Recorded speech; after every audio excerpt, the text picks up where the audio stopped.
¿Qué tal? ¿Cómo están? Esto es Opinión Pública. Esta semana le tenemos información acerca de la pasada jornada electoral, cómo sucedió, quiénes fueron los ganadores, cuál es el saldo de lo que aconteció el 11 de noviembre. También en la tendencia, qué tan competitivos somos como país, una entrevista de Viviana Belsazo con un funcionario del Banco Mundial, cómo nos perciben desde afuera. Y en nuestra mesa, ¿qué tenemos, Viviana? En la mesa, el día de hoy vamos a platicar con diversos funcionarios y especialistas académicos para ver qué tan preparados estamos los mexicanos para afrontar tragedias como las que estamos viviendo en este momento en Chiapas y en Tabasco. De todas maneras, quédese con nosotros, me da mucho gusto saludar. Comenzamos.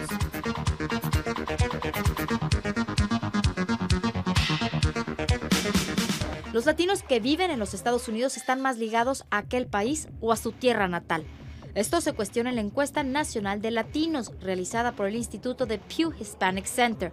Los resultados arrojan que cada vez más latinos que habitan en aquel país se sienten identificados con el lugar en donde viven y no en donde nacieron, en particular aquellos que llegaron hace años y se han criado prácticamente allá.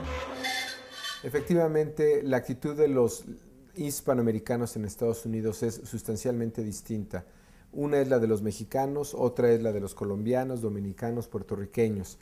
Lo que revelan estos datos del Pew Research, Pew Hispanic Research, que es de los que hace investigación más seria y más a fondo sobre estas actitudes, son de 2006, pero van revelando poco a poco algunos de sus resultados. Juan, ¿cómo ves esto? ¿Cómo ves estos números? Me pareció interesante y sobre todo la manera en que miden qué tan apegados están los migrantes latinos con Estados Unidos. Se concentran en tres variables. La primera es qué tantas veces o con qué frecuencia llaman a su país de origen. La segunda es si envían dinero, si envían remesas. Y la tercera es qué tan frecuente viajan. Me parecen unas métricas muy sólidas para evaluar la cercanía y el apego que tienen los migrantes latinos en Estados Unidos con sus países de origen. Llama la atención que solamente el 9% haría estas tres acciones y según recuerdo 66% haría por lo menos una de estas tres. Entonces, si bien está graduado, digamos, como bien señalas, nos marca niveles de acercamiento de estas poblaciones con sus territorios de origen. Así es, pero también hay un 30% de migrantes latinos que no hacen ninguna de estas tres cosas. No llaman, no mandan dinero y no viajan de regreso. Este sector sería el que se ha echado raíces más profundas dentro de la sociedad norteamericana y muchos de ellos ya se conciben a sí mismos como ciudadanos norteamericanos. Yo creo que eso habla un poco de, según entiendo el estudio, tiene como una variable independiente y relevante a qué edad migró la persona en cuestión y entre más jóvenes el nivel de acercamiento con su país de origen es menor y también varía por países. Así es. Curiosamente, según los datos que nos da Pew Research, los migrantes mexicanos no son de los más apegados a su país de origen en función de estas tres variables que habíamos comentado. Ciertamente, esta es una visión más liberal de esta cuestión. Este es nuestro primer dato de la coyuntura de lo actual en opinión pública. Vayamos al siguiente. El domingo pasado se celebraron comicios en 4 estados de la República: Michoacán, Tamaulipas, Puebla y Tlaxcala. Se vio intensa la jornada, pero los resultados en gran parte de los estados no causaron sorpresas. Las encuestas publicadas días antes, en su mayoría, pronosticaban a los ganadores. Michoacán, se decía, tendría gobernador perredista, mientras que en Puebla el poder del Congreso quedaría en manos de los priistas. En Tamaulipas también se daba por ganador en la mayoría de los municipios al PRI, y también se hablaba de la tensión que se viviría en Tlaxcala. A todo esto, las encuestas acertaron. Efectivamente, en lo que vimos el domingo 11 de noviembre corroboró algunos datos que ya habíamos anunciado incluso en este programa, reivindica de alguna manera mediciones preelectorales, había más o menos un consenso en que la victoria posible, probable, la llevaba Leonel Godoy, candidato del PRD. ¿Qué otra lectura podríamos hacer de estos datos, Juan? Bueno, pues es una elección, Paco, que tiene implicaciones tanto a nivel local como a nivel nacional. A nivel local, lo más destacable es que Michoacán se confirma como un bastión perredista, el estado natal del Tata Lázaro Cárdenas refrenda sus credenciales con la izquierda. Es un triunfo importante para Lázaro Cárdenas Batlle. Y a nivel de política nacional, pues es un triunfo para el sector más moderado del PRD, el sector que está dispuesto a tener un diálogo con el Ejecutivo Federal, a tener un diálogo más constructivo con el Congreso.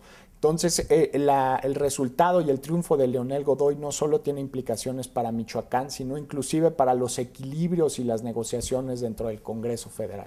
Claro, hay quien ve esto como un triunfo claro de esta corriente llamada Nueva Izquierda y podría estar consolidando, como bien dices, una visión moderada dentro del PRD o la relación del PRD con el presidente, ¿no? Por ejemplo.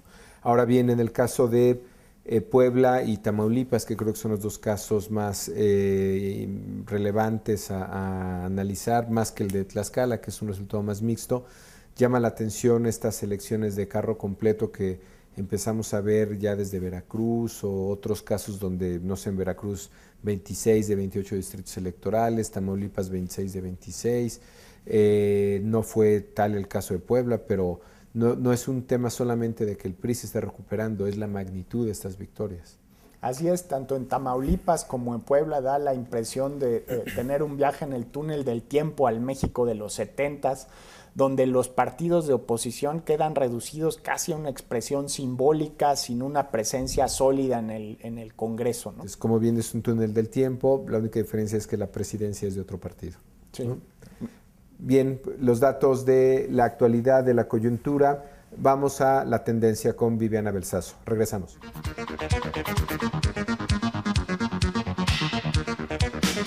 ¿Qué tan competitivo es nuestro país? Cristian Rada del Banco Mundial nos lo va a platicar. Cristian, muchísimas gracias por estar aquí en Opinión Pública. Gracias por la invitación. A ver, a mí me llama la atención que en los últimos 2 años no hemos visto un crecimiento en competitividad de nuestro país. ¿Por qué? Bueno, en el Banco Mundial y IFC nosotros tenemos un reporte que se llama Doing Business, donde la verdad es que se ha mantenido en un puesto 44 de 178 países.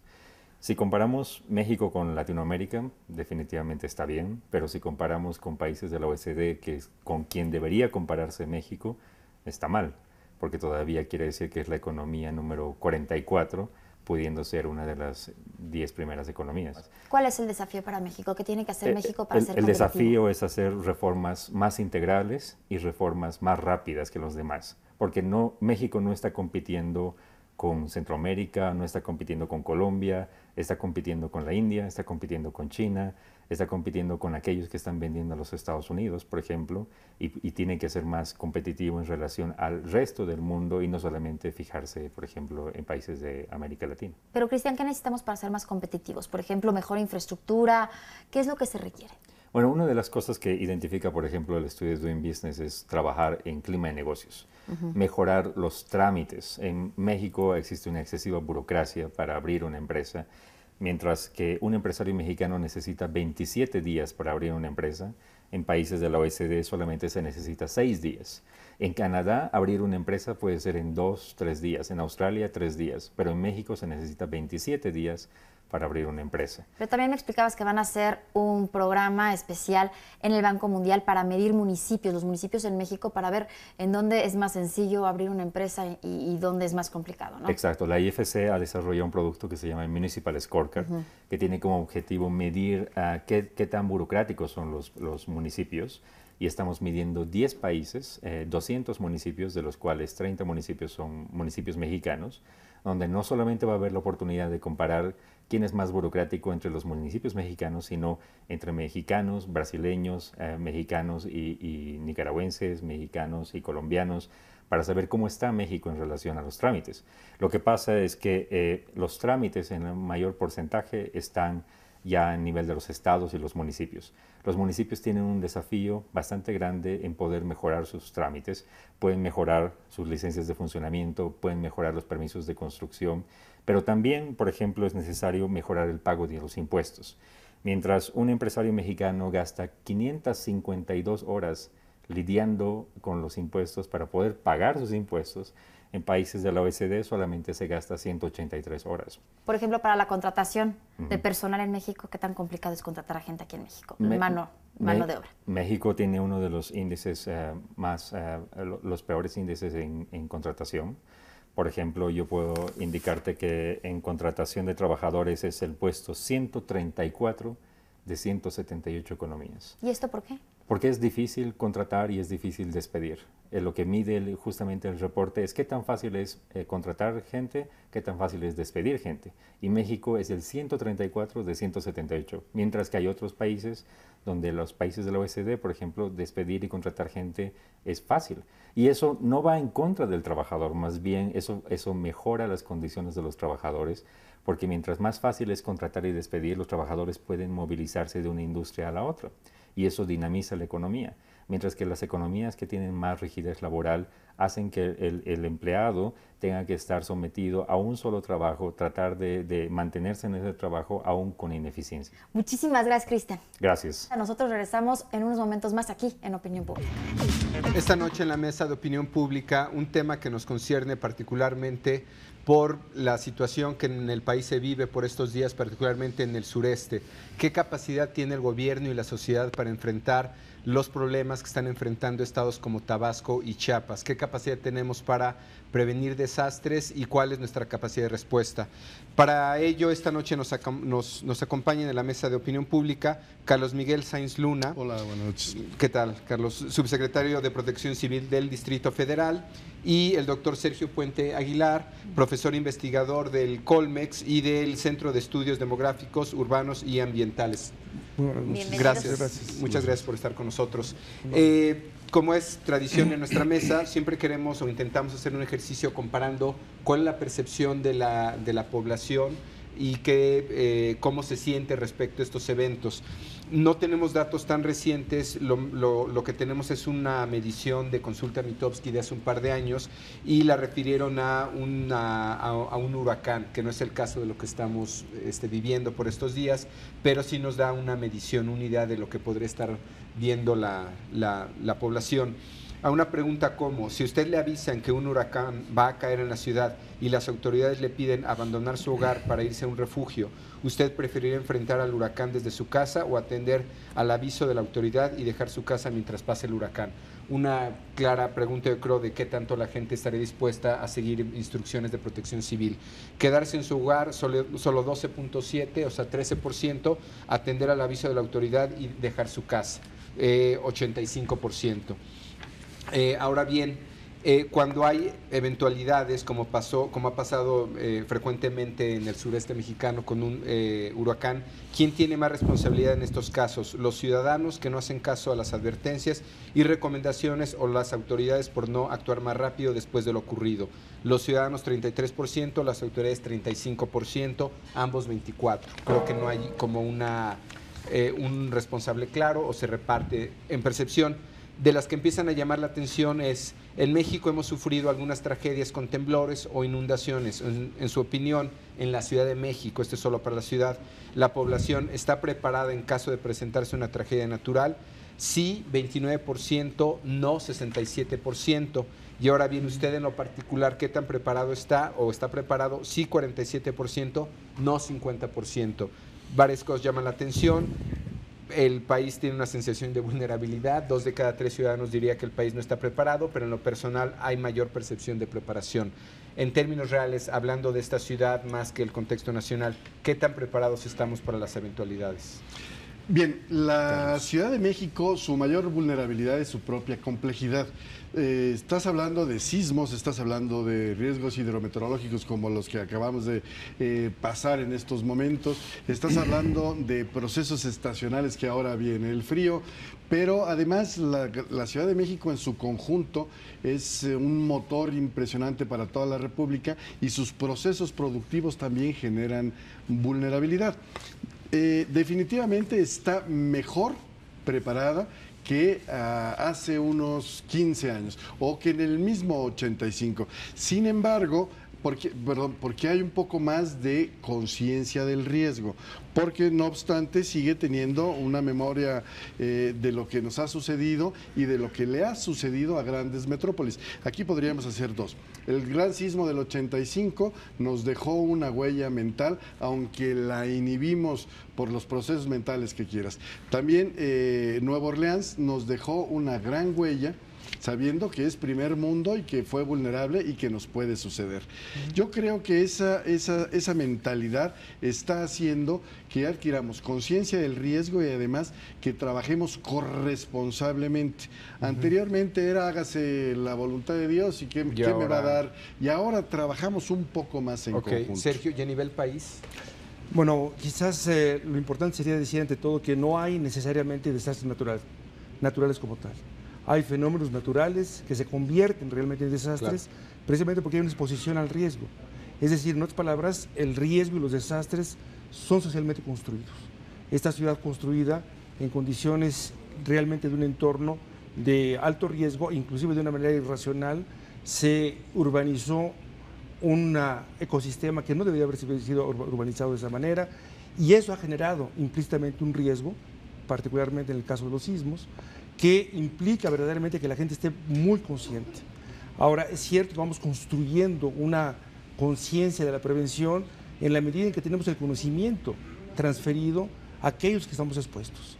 Pero al mismo tiempo hay un efecto un tanto perverso que hay que casi olvidar para no estar en la tensión verdaderamente de la exposición al riesgo.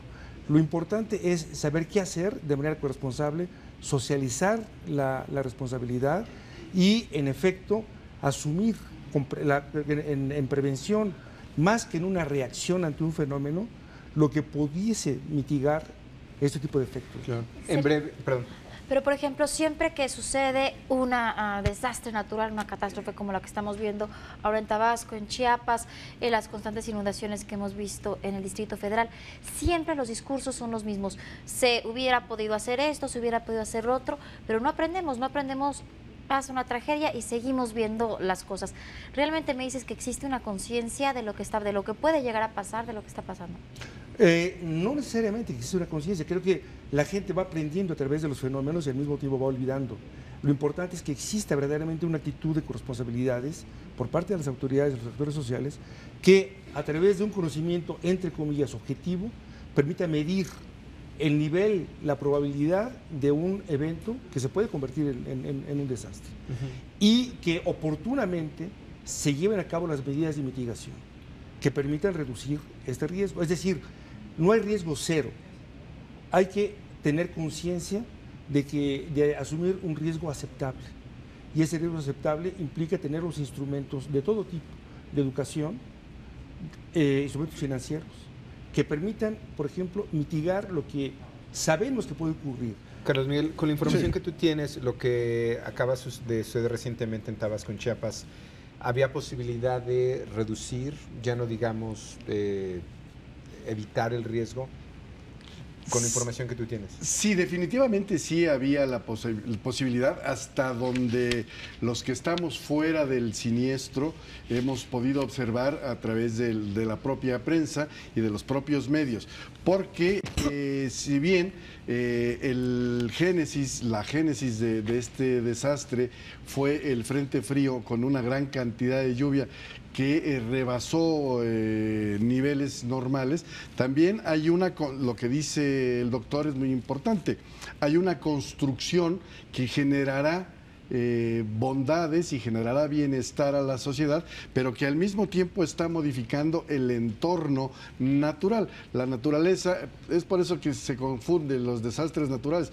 No hay desastres naturales. Aquí iba a caer mucha agua, que muchos años y muchos siglos ha estado cayendo en una gran cantidad de agua, pero ahora hay una gran presa que generará energía eléctrica para generar procesos productivos y para generar bienestar. Rebasa los niveles de seguridad y tienen que abrir las compuertas mayormente.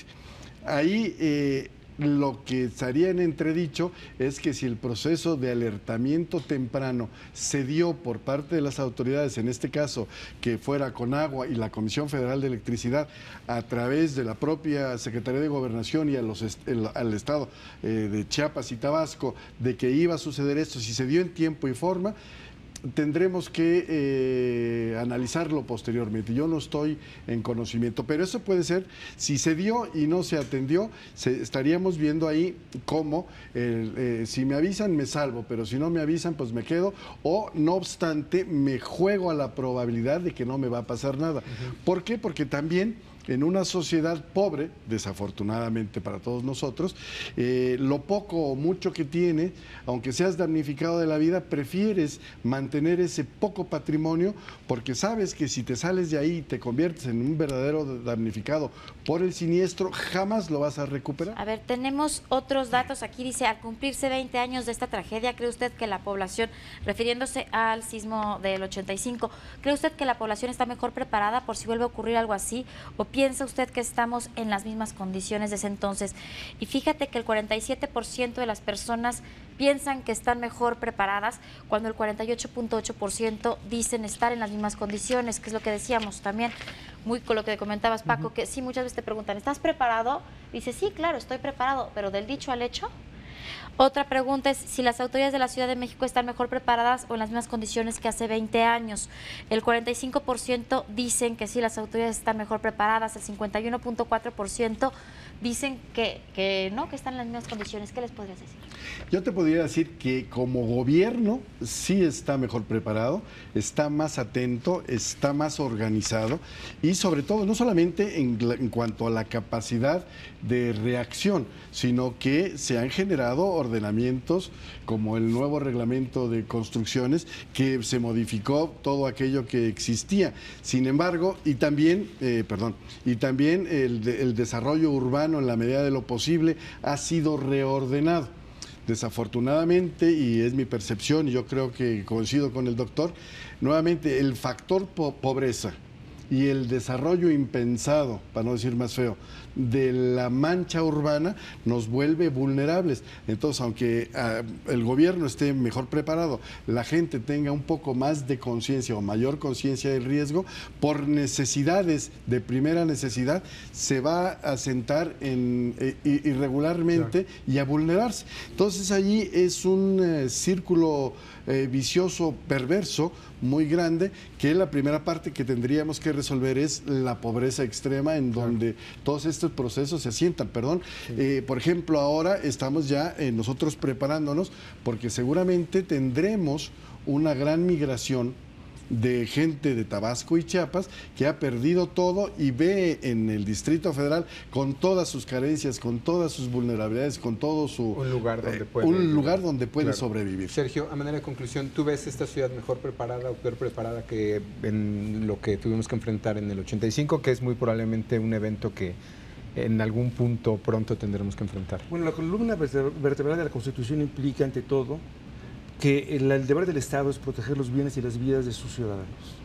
Y en última instancia, las ciudades son altamente vulnerables. No solamente eventos naturales, sino eventos también antrópicos. Explosiones como la de San Juanico o como la del drenaje en Guadalajara. Y en última instancia, aún en líneas vitales, se le corta el agua, la electricidad, los insumos básicos, y esta ciudad también se colapsa. Pero es cierto que en última instancia aquí es una cuestión de prioridades.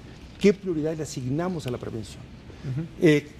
La Ciudad de México es una de las pocas ciudades que tiene un instrumento tecnológico como es la alerta sísmica, que permite realmente a la población llevar a cabo acciones de protección en 1 minuto 15 más o menos, pero lo importante es saber cómo lo utilizamos.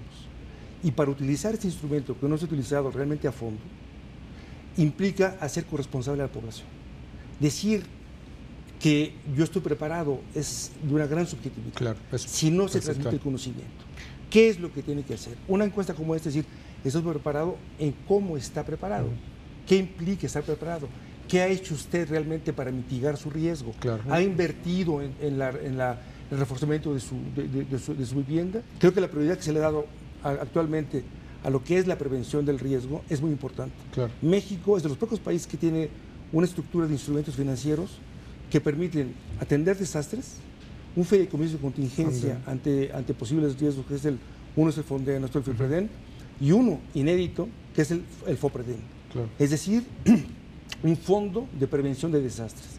Esto implica también hacer conciencia, tener conciencia de qué es la prevención, para que no necesariamente se lleven a cabo obras que no tienen sentido de prevención, que en última instancia son simplemente transferir lo que sería una actitud de negligencia en la gestión pública.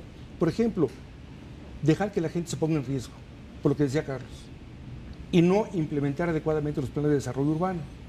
Entonces, hay una corresponsabilidad ahí. El gobierno hizo. Si tenemos un plano normativo que dice son zonas de riesgo y dejamos que invadan, realmente es poner en riesgo a la población. Es poner en riesgo a la población. Sergio, Carlos Miguel, se nos acaba el tiempo, pero creo que nos quedan varios temas en el tintero, temas de seguros, temas del FONDEM, temas del Senapred. Muchísimas gracias esperemos que nos puedan acompañar en una siguiente invitación a una mesa de opinión pública. Al contrario, muchísimas gracias. Al contrario, gracias a ustedes y cuando gusten. Sí, perfecto. Esto fue la mesa de opinión pública. Regresamos en un momento.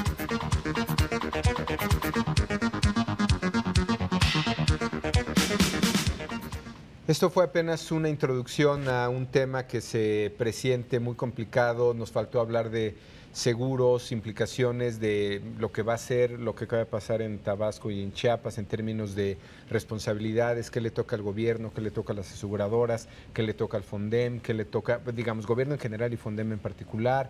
Luego, deslindar responsabilidades, Centro Nacional para la Protección de Desastres, qué tan coordinado está con Comisión del Agua, con los gobiernos locales. Creo que hay varios temas. ¿Cuántos recursos se han dado precisamente, cuántos recursos se han otorgado para este tipo de desastres y para prevenir este tipo de desastres, que es algo muy importante, pero sin lugar a dudas la conclusión de esta mesa y lo que hemos visto a lo largo de tantas tragedias es que no estamos preparados ni en el primer mundo como Estados Unidos con la tragedia en Nueva Orleans, ni lo que estamos viendo aquí en México. Sí, y como decía Sergio Puente, más allá de cómo se percibe la gente a sí misma, qué tan informada cree que está, si cree que sabe lo que debe de hacer en caso de alguna contingencia de esta naturaleza, lo más importante sería saber si realmente lo sabe o no, ¿no? Si, digamos, hace 22 años tembló en esta ciudad y en principio por ciclos pronto nos debería tocar una de estas eventualidades, ¿sabemos qué hacer?